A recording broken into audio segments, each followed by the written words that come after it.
Well, well, well, remake season is upon us again.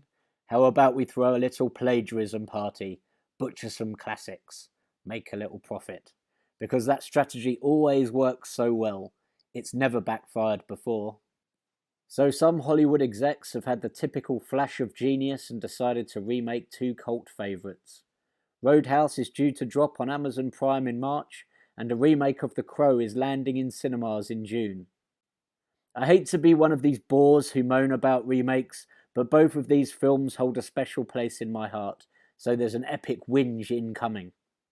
Roadhouse is, in my opinion, one of the best action films ever made, and the original Crow with Brandon Lee is probably one of my favourite films. The lead actors of both movies have since passed. Patrick Swayze from Roadhouse died from pancreatic cancer in 2009, and Brandon Lee died during filming of The Crow. He was struck with a dummy bullet fired from a prop gun.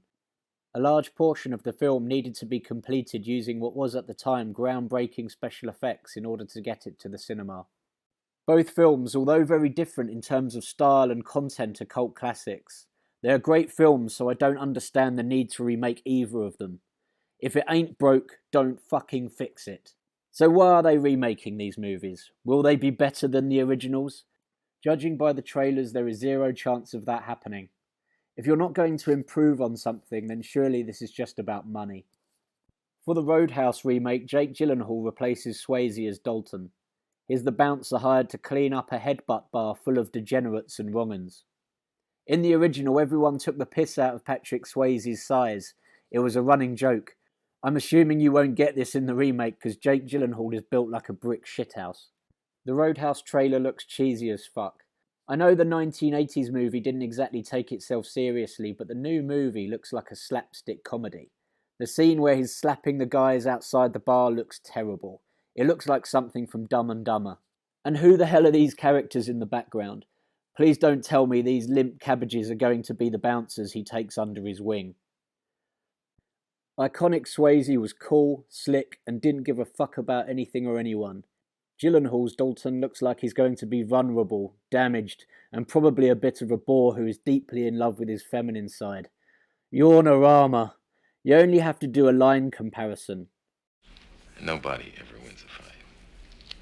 Patrick Swayze gets the girl by delivering this line with ice-cool demeanour, silently mourning the 600 blokes he's brutally decapitated whilst leaving no trace of violence. Gyllenhaal delivers the line as though he's about to cry. The girl is looking at him thinking, I always wanted a male friend I can go shoe shopping with. Will this version of Roadhouse have Sam Elliott playing an epic Wade Garrett delivering these epic one-liners? You want to fight, dickless? I sure ain't gonna show you my dick. If the answer's no, then what's the point? And why is Conor McGregor in this?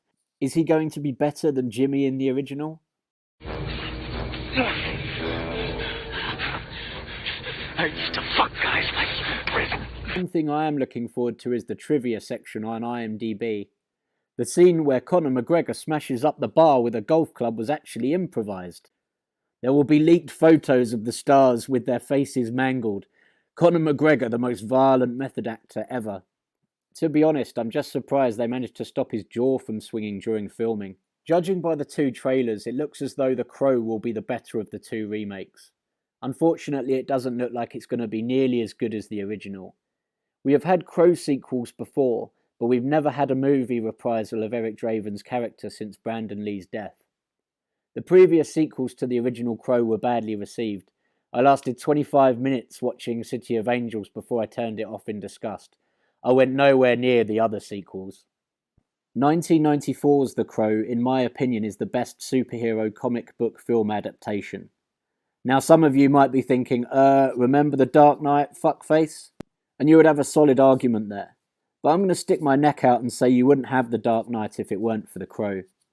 It may be coincidence, but there are many similarities between the movies. In fact, there are many films where you can see an influence of The Crow.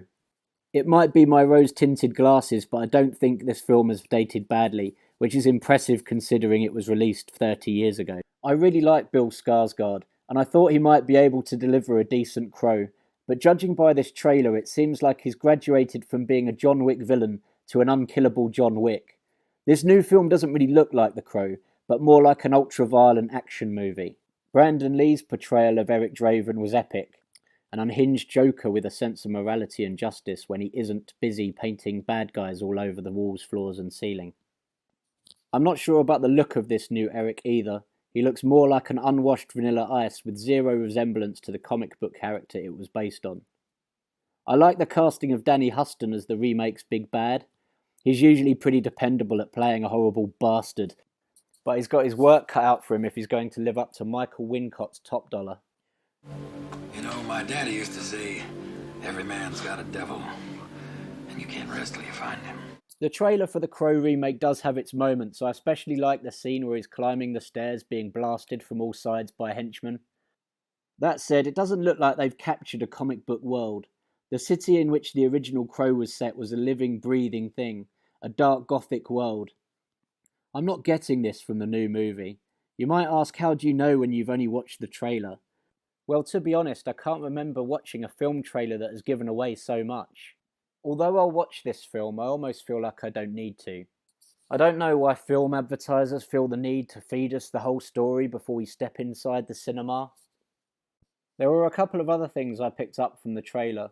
It looks as though we're going to get the Skull Cowboy in the remake.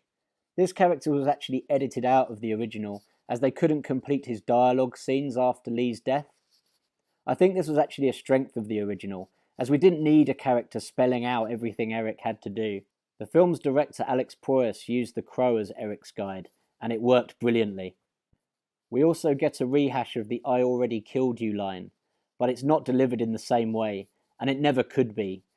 There is something so terribly sad, poignant, and also haunting about the original line whimpered by a very repentant and soon-to-be very dead T-Bird played by David Patrick Kelly. I know you. I know you. I knew you. I knew you. But you ain't you.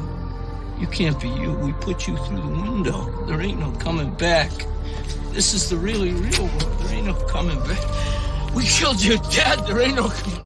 Yes, this is the really real world. Brandon Lee is dead, and tragically he isn't coming back. Both these remakes seem completely unnecessary. I just can't believe there isn't a scriptwriter who could have come up with another film or storyline about a bouncer who works at a nightclub with shady clientele. Also, is there not a writer anywhere who can write another revenge film without giving us a rehash of The Crow?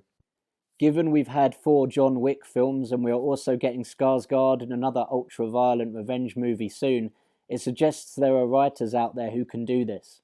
Why aren't they given a chance? I will certainly watch both these movies and I'll be the first to hold my hands up if they blow me away. I've just got a feeling there will be a bit of a letdown and quite possibly a stain on the originals.